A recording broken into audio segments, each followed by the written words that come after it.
Welcome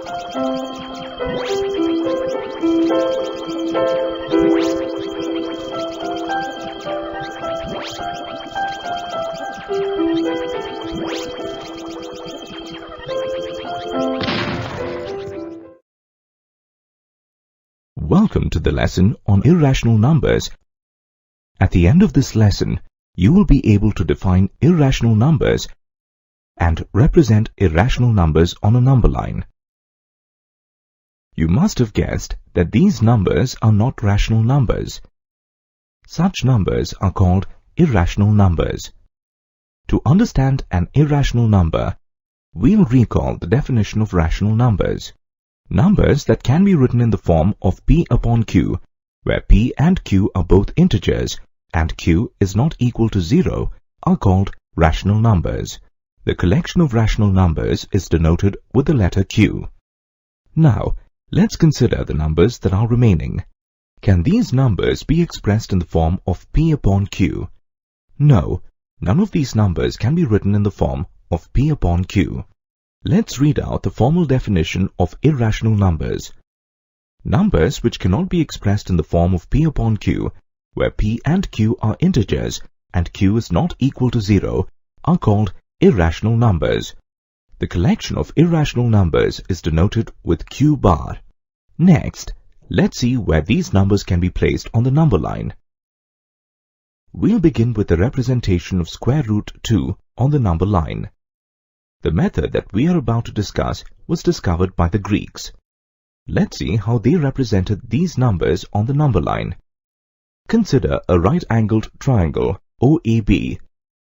Its base OA and height AB is 1 unit each.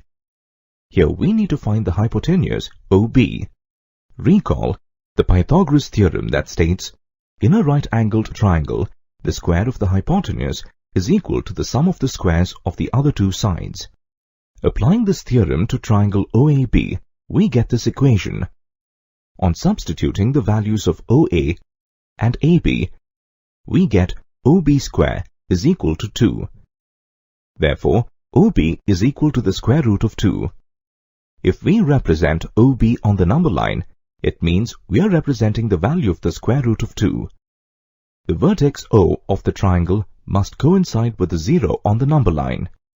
The vertex A will coincide with 1 on the number line. In order to represent the square root of 2 on the number line, mark the length OB with the help of a compass. Then, taking O as the center, we'll draw an arc on the horizontal line. Let's mark the point of intersection of the arc on the number line as C. The distance between O to C is the square root of 2. Hence, point C represents the square root of 2 on the number line. Similarly, we can represent square root of 3 on the number line. Let's see how. In the same figure, through C, draw CD perpendicular of 1 unit length. Join OD to get right-angled triangle OCD. Applying Pythagoras theorem for right-angled triangle OCD and substituting the values of OC and CD, we get OD squared as 3.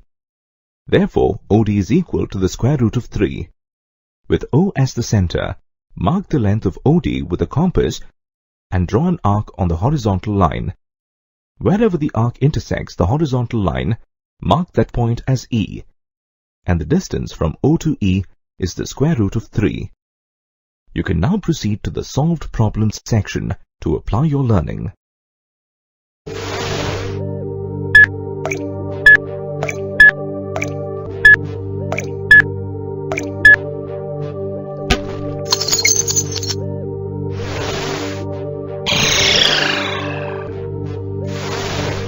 Welcome to the lesson on real numbers.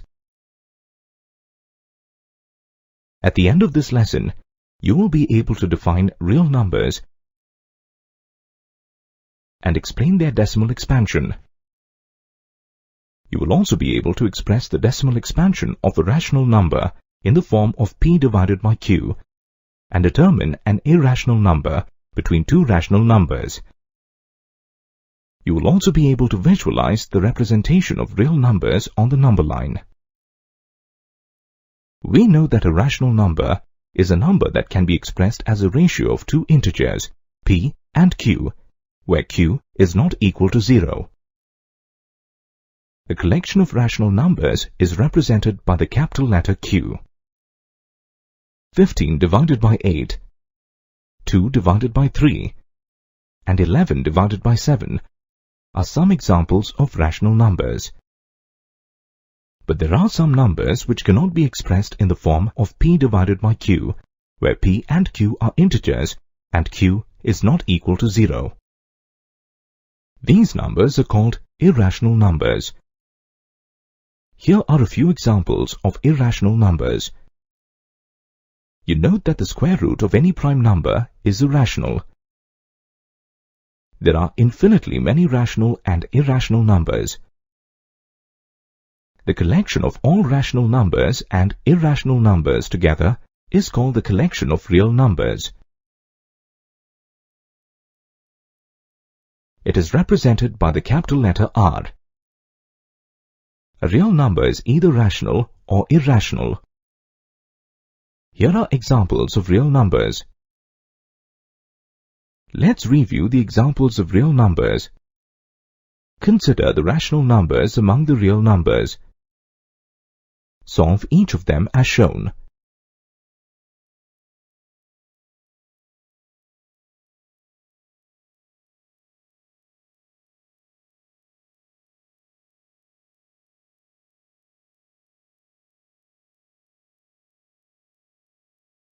The following are the remainders and the divisors in each case.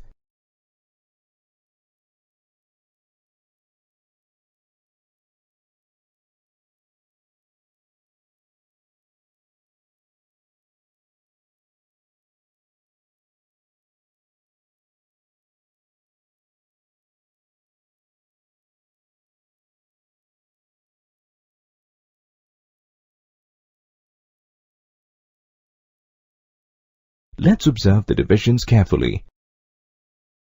Here are the conclusions based on the observations. The remainders become 0 after a certain stage or repeat themselves. If the remainders repeat, then the digits in the quotient are also repeated. Here, two cases arise. On solving 15 divided by 8, the remainder becomes 0 after some steps, and its decimal expansion is equal to 1.875, since the decimal expansion of the rational number is the quotient of division. In this case, the decimal expansion terminates after certain steps. The decimal expansion of such numbers is called terminating. In the second and third case, the remainder never becomes 0. In these divisions, the remainders repeat after a definite stage.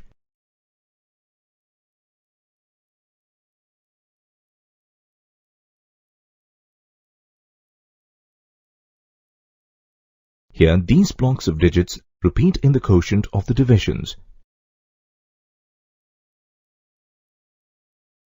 We say that these expansions are non-terminating recurring. Commonly, we represent the recurring digits in the quotient with a bar on top of it. We read this as 0.6 bar. All rational numbers can be expressed either as terminating decimal expansion or non-terminating recurring decimal expansion. Let's now express a terminating or non-terminating recurring decimal in the form of p divided by q, where p and q are integers and q is not equal to 0. Let's begin with the first example. Here the decimal expansion is terminating. Converting a terminating decimal into a fraction is very simple. Multiply and divide the decimal by 1000, since there are 3 digits after the decimal point. The obtained fraction is a rational number. Now, we'll consider the non-terminating recurring decimal 0.6 bar. Consider a rational number x. The decimal expansion of x is 0.6 bar. This can also be expressed as 0.666 and so on. Here only one digit 6 is repeating itself. So we multiply the equation with 10. The right-hand side of this equation can be expressed as the sum of an integer and a decimal. The right-hand side of this equation is now equal to 6 plus x. Let's solve this equation. We get x equal to 2 divided by 3, which is a rational number. Similarly, every non-terminating recurring decimal expansion can be expressed in the basic form of a rational number. On summarizing, we can say the decimal expansion of every rational number is either terminating or non-terminating recurring. On the other hand, the decimal expansion of an irrational number is non-terminating, non-recurring. Here is an example of an irrational number. Some more examples of irrational numbers are the square root of 2 and pi.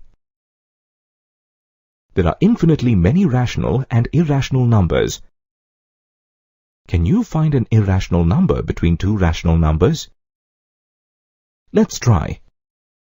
Consider two rational numbers, 1 divided by 3 and 2 divided by 3. First, we'll find the decimal expansion of the first rational number. Thus, 1 divided by 3 is equal to 0.333 and so on. Next, let's find the decimal expansion of the second rational number, 2 divided by 3. 2 divided by 3 is equal to 0.666 and so on. Can you find a number which is non-terminating, non-recurring between the two decimal expansions? We can find a number of this pattern. Here, we have put increasing number of zeros between two consecutive 34s. This number is non-terminating and non-recurring. Similarly, we can find many such numbers. We have seen that a real number can be expressed as its decimal expansion. You're already aware of representing rational and irrational numbers on the number line. The decimal expansion of a real number helps us to represent it on the number line.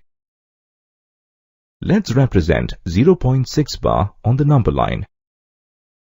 Here, this decimal expansion is non-terminating recurring, where the digit 6 is repeating itself. We know that this decimal lies between 0 and 1. Let's look at the section closely by using a magnifying glass. We divide the section into 10 equal parts.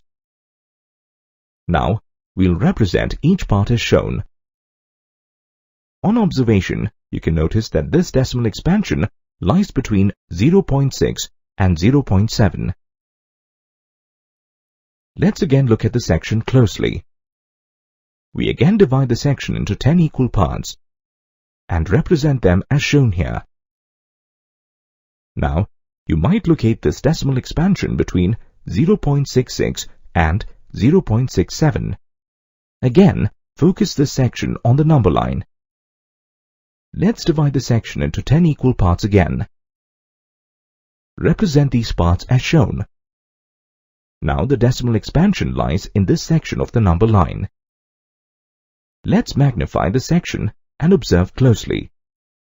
Next, divide them into 10 equal parts and represent them as shown.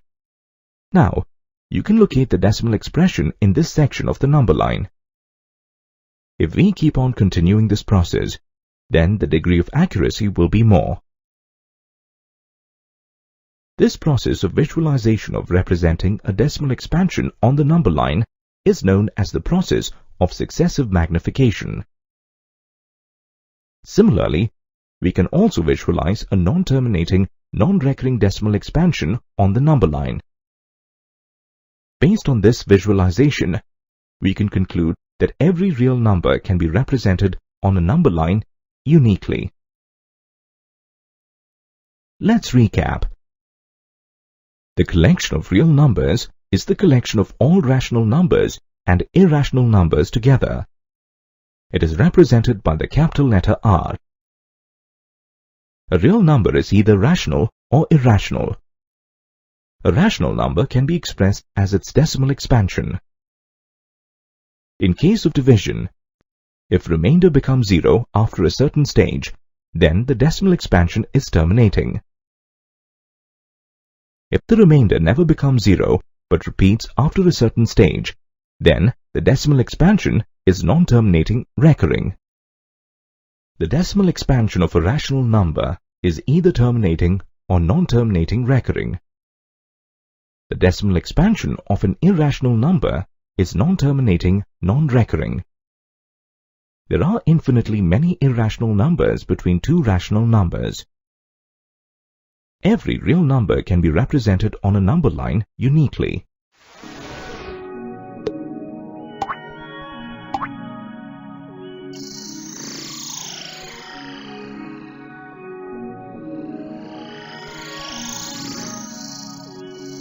Welcome to the lesson on operations on real numbers. At the end of this lesson, you will be able to perform different mathematical operations on real numbers, represent the square root of a real number on a number line, and list the identities related to square roots. You will also be able to rationalize a number whose denominator is an irrational number. A real number is either a rational number or an irrational number. When we add, subtract, or multiply two rational numbers, we get a rational number. Even when we divide one rational number by a non-zero rational number, we get a rational number.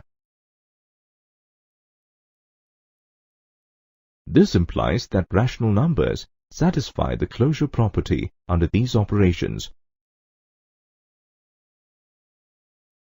But this is not the case with irrational numbers. Let's have a look. On adding 3 plus the square root of 2 and 3 minus the square root of 2, we get 6. On subtracting the square root of 3 from the square root of 3, we get 0. Similarly, if you multiply the square root of 2 by itself, then you get 2. If you divide the square root of 3 by the square root of 3, then the quotient is 1. Here in all the cases, the obtained results are rational numbers. Thus, irrational numbers do not satisfy the closure property under these operations. Also, real numbers satisfy the commutative, associative, and distributive laws. Let's recapitulate them quickly. The commutative law states that numbers can be added or multiplied in any order. The associative law states that in addition or multiplication numbers can be grouped in any order. The distributive law involves both addition and multiplication of numbers. What do you get if you add or multiply a rational number with an irrational number? We know that the square root of 5 is an irrational number. That is, the decimal expansion of the square root of 5 is a non-terminating, non-recurring. On adding this non-terminating, non-recurring decimal to 3, we get a non-terminating, non-recurring decimal. Similarly, on subtracting an irrational number from a rational number, we get an irrational number. Thus, we conclude that the sum or difference of a rational number and an irrational number is an irrational number. On multiplying the square root of 5 by 3, we get an irrational number. Similarly, on dividing a rational number by an irrational number, we get an irrational number. Thus, we conclude that the product or quotient of a rational number with an irrational number is an irrational number.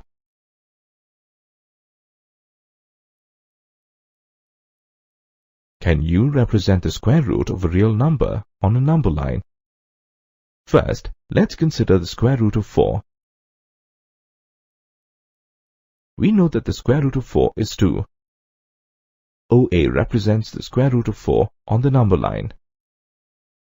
Now, can you represent the square root of 2.2 on the number line? To determine its position on the number line, we first find the value of the square root of 2.2. We'll find it geometrically. First, we'll mark the distance 2.2 on a line. Let's represent this distance as AB.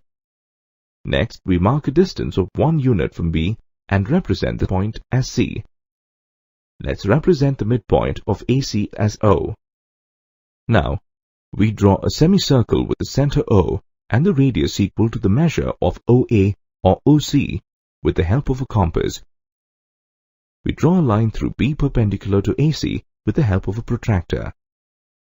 Let the intersecting point of the semicircle and the perpendicular line be denoted by D. The distance BD is the square root of 2.2. To represent the square root of 2.2 on the number line, measure the distance BD with the help of a compass. Mark an arc OE equal to BD on the number line.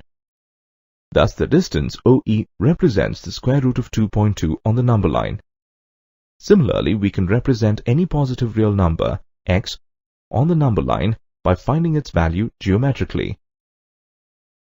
You can perform this by taking a point B such that AB is equal to x. Then the distance BD is equal to the square root of x. This result can be verified by using the Pythagoras theorem.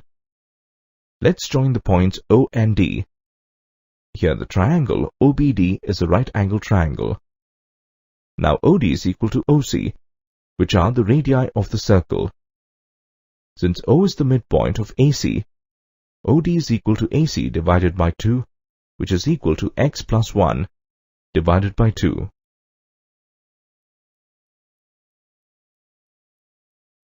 Now OB is equal to AB minus OA. Substitute the values of AB and OA. Let's simplify this.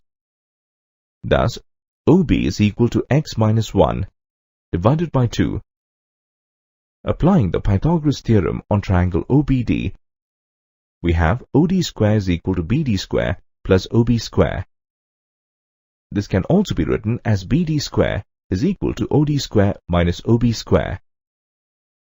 Let's substitute the values of OD and OB in this equation. Let's simplify this.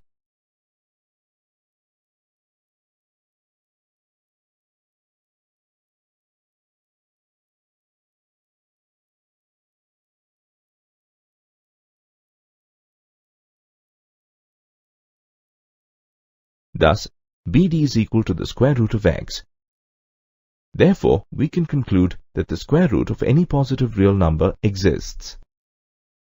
Identities related to the square roots are useful to simplify numeric and algebraic expressions. Here A, B, C and D are positive real numbers. The first identity is the square root of AB is equal to the square root of A multiplied with the square root of B. Let's verify this with the help of an example. Here the square root of 4 multiplied with 9 is equal to the square root of 36, which is equal to 6. Similarly, the square root of 4 multiplied with the square root of 9 is equal to 2 multiplied with 3, which is equal to 6. Thus, both the sides are equal. The second identity is the square root of A divided by B is equal to the square root of A divided by the square root of B. Let's take this example. The left-hand side of the example is the square root of 16 divided by 4 equal to the square root of 4, which is equal to 2. Similarly, on simplifying the right-hand side, we get 2. Thus, it is verified. The third identity is the product of the sum and the difference of the square root of A and the square root of B is equal to A minus B. Let's verify this. Now, simplify the left-hand side by expanding it. These two terms get cancelled. Now apply the first identity. Let's simplify this expression. On simplification, we get 1. And the right-hand side is equal to 3 minus 2, which is equal to 1. Thus, both the sides of the example are equal. The fourth identity is a plus the square root of b multiplied by a minus the square root of b is equal to a square minus b. Now, we'll verify this by using an example. Let's first simplify the left-hand side of the example. Now expand the expression. These two terms get cancelled. On applying the first identity, the expression becomes 9 minus the square root of 4. On simplification, the left-hand side of the example is equal to 9 minus 2, which is equal to 7. Now, we'll simplify the right-hand side of the example. On simplification, we get 9 minus 2, which is equal to 7. Thus, both the sides of the example are equal. Now let's verify the fifth identity by using an example. First, we'll simplify the left-hand side of the example. Then expand the expression. Let's simplify this by using the first identity. This is equal to the right-hand side of the example. Thus, it is verified. The sixth identity is the square root of a plus the square root of b whole squared is equal to a plus 2 times square root of ab plus b. Let's verify it. Let's first consider the left-hand side of the example. Now we expand this expression. Apply the first identity and simplify this. This is equal to the right-hand side of the example.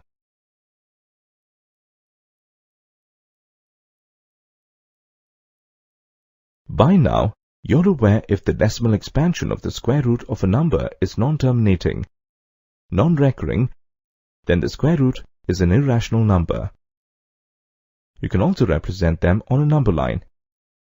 Can you visualize 1 divided by the square root of 5 on a number line?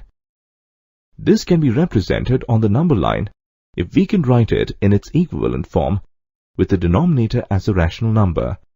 Let's try to simplify it. Here the denominator is a square root of a real number. To simplify this, you can apply the appropriate identity involving square roots. This process is called rationalizing the denominator. Let's rationalize the square root of 5. We know that if we multiply the square root of 5 with the square root of 5, then the product is rational. Now, we'll multiply the numerator and the denominator of the expression with the square root of 5. This is the equivalent expression, where the denominator 5 is the rational number. Now, we can easily represent this on the number line.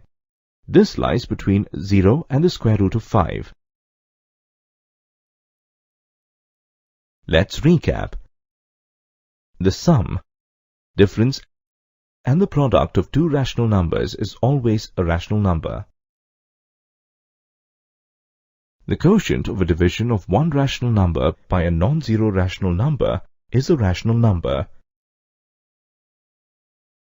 Rational numbers satisfy the closure property under addition, subtraction, multiplication, and division. The sum, difference, multiplication, and division of irrational numbers are not always irrational. Irrational numbers do not satisfy the closure property under addition, subtraction, multiplication, and division. Real numbers satisfy the commutative, associative, and distributive laws. The sum or difference of a rational number and an irrational number is an irrational number. The product or division of a rational number with an irrational number is an irrational number. Here are the identities involving square roots.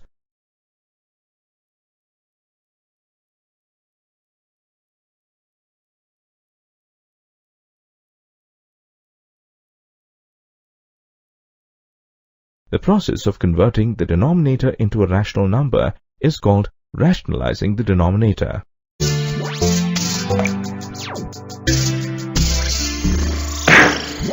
Welcome to the lesson on laws of exponents for real numbers.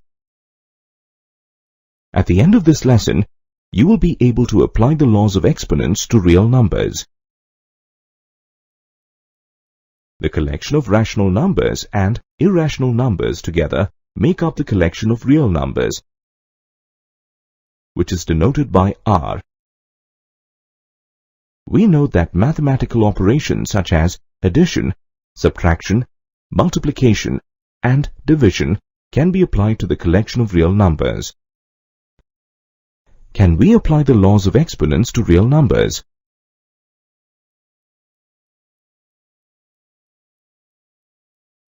Let's verify the first law. Consider the term 2 raised to the power of 5. Here, 2 is called the base and 5 is the exponent. This term can also be written as 2 multiplied 5 times. Now, let's multiply the term with 2 raised to the power of 2, which is equivalent to 2 multiplied 2 times. The product obtained is equal to 2 raised to the power of 7. Can you see the relationship between the exponents of the three terms? Yes. The exponent 7 is equal to the sum of 5 and 2. Let's consider another example. Here, 2 are the two bases with exponents 2 upon 3 and 1 upon 3. Now, let's simplify it.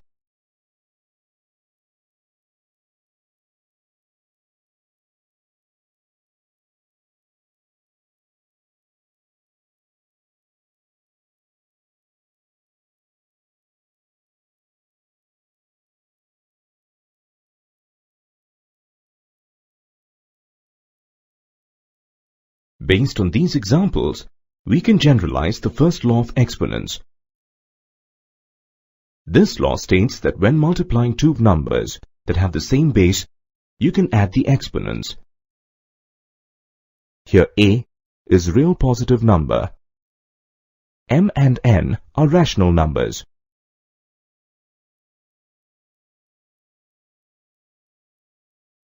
Next, let's verify the second law of exponents. Consider another example. Here, we are dividing two exponential terms. The numerator and the denominator can also be expressed as follows. On simplifying, we get. Do you see a relationship between the exponents? Yes, you're right. 5 minus 3 is equal to 2. Let's apply the observation of this example to simplify another example.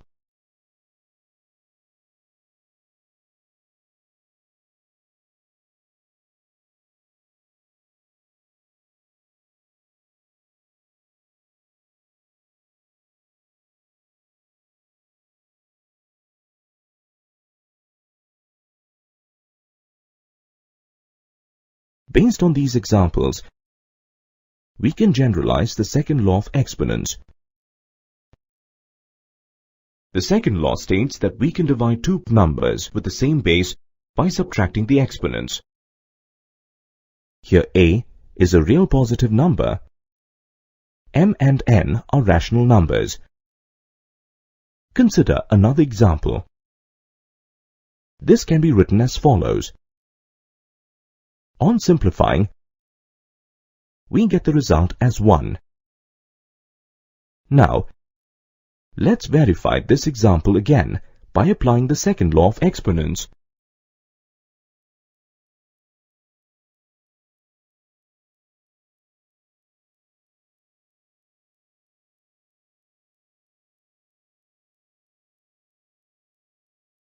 If we equate the solutions obtained by both methods, we get the following expression. Based on this result, we arrive at another generalization. any non-zero real number raised to the power of 0 is equal to 1.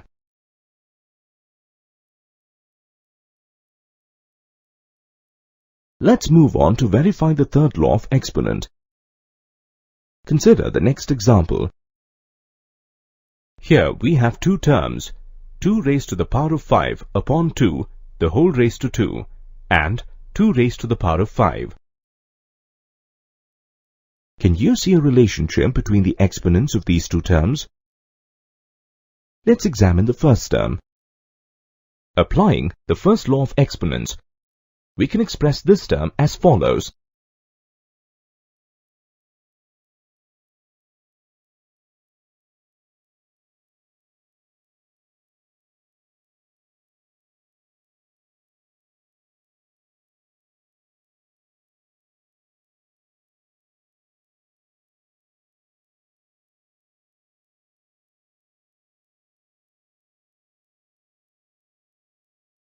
On simplifying the first term, we arrive at the fact that the two terms are equal. This implies that if an exponential term is raised to an exponent, then you can multiply both the exponents.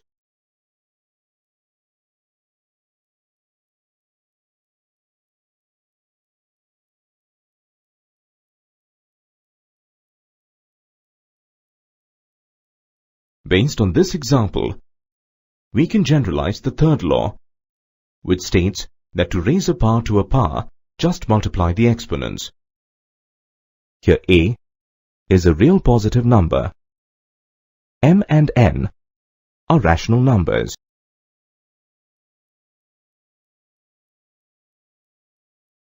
Let's verify the fourth law of exponents. Consider this example.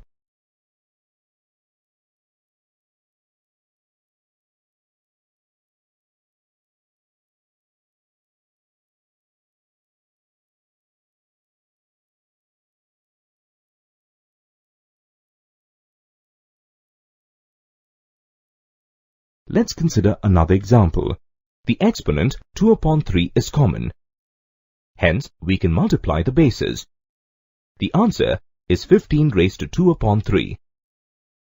The fourth law of exponents states that to multiply two numbers with the same power, raise the product of the bases to the same power. Here, a and b are real positive numbers and m is a rational number. Similarly, two different bases with the same exponent can be expressed as follows. This is the fifth law of exponent. The fifth law of exponents states that to divide two different numbers with the same power, you can raise their quotient to the same power. Consider this example. Here, we have to divide two exponential terms, 7 raised to 2 and 8 raised to 2. The exponent 2 is common for both the terms.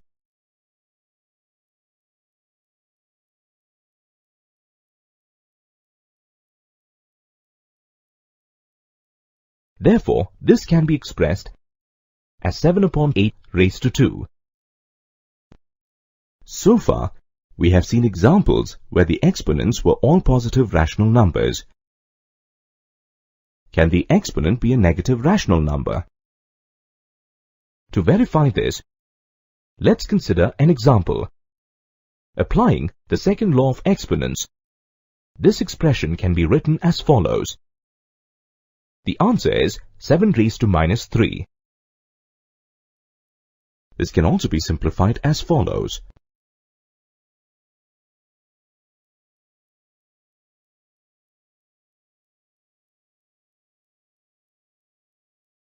On equating both the solutions, we get the following result. With this, we arrive upon another important generalization. Any real number raised to a negative exponent is equal to the reciprocal of that number raised to an equivalent positive exponent. This brings us to the end of the lesson on the laws of exponents. To summarize, we have verified that all the laws of exponents can be applied to real numbers. Here, a and b are positive real numbers, and m and n are rational numbers.